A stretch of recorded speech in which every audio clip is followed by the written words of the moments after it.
Let's begin today with another episode of Panchatantra with Aparna Ramaswamy. Good morning. I'm Aparna Ramaswamy narrating the Panchatantra. Picking up where we left off for the last episode, we are going to start off with a narration of the holy man and the swindler. There was a holy man. He had accumulated a lot of wealth, performing various religious rites and duties, and he was a little bit of a miser, and he was very concerned that somebody was going to steal all the money from him. So he never parted with his money. He had kept all the money rolled up in a piece of cloth, which he kept with him at all times. At night time when he slept, he made sure all the doors were shut, that nobody could come in. There was a swindler, a thief, who knew this holy man had a lot of money, and he just so wanted to get his hands on that money. And he also knew it was not going to be easy to get it. So he plotted and he said, I'm going to come up with a way to win that holy man's trust. So he disguises himself as a student, goes up to this holy man, and spends several days, months, much longer maybe, trying to get that holy man's trust. Now the holy man starts thinking of him as a student, but at night time tells him, don't you dare come anywhere near this room. You need to sleep outside by yourself. And the swindler is just not able to get his hands on his money.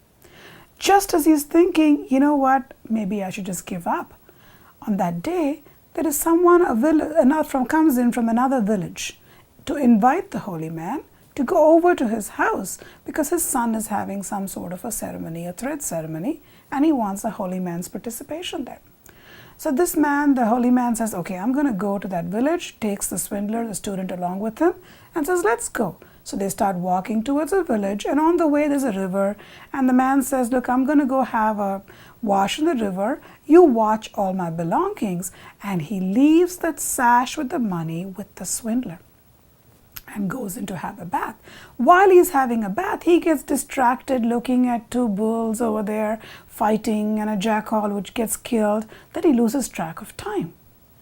And by the time he comes here, he realizes the swindler has taken off with all the money.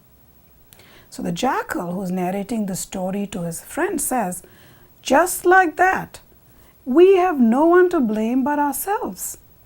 We are the ones who bought the bull and introduced the bull to the lion, and now the lion has forgotten that he's the king of the forest, that he has to hunt.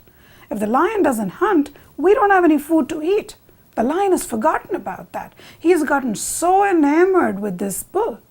And he says it's our duty to kind of get our king's attention again and to tell him he's going off the wrong course. And the other jackal says, it's not easy. You really can't go to one friend and try to say something bad about the other friend. We have to be very careful when we do this. And the jackal says, well, I know a story of a crow and a serpent. Maybe that's a story that we can get some lessons from. And the jackal says, what's that story? Please tune in next time. We'll be happy to share with you the story of the crow and the serpent. I'm Aparna Ramaswamy, signing off with the Panchatantra.